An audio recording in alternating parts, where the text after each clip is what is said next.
Magandang umaga sa Aksyon News Alert. Pinangalanan na ni Pangulong Rodrigo Duterte ang mga opisyal ng gobyerno na sangkot umano sa iligal na droga.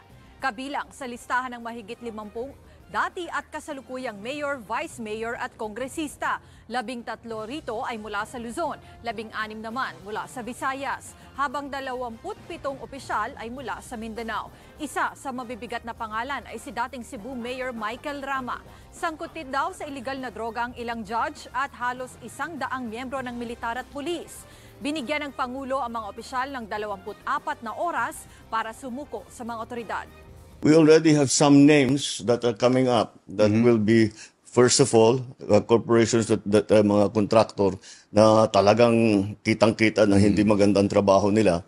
So, we will put them on a blacklist. Hindi na sila pwedeng magkontrata sa gobyerno. Number two, lahat ito, yun na nga, kakasuhan natin. Sasabihin natin, saan napunta yung pondong ito? Saan napunta sa ganyan?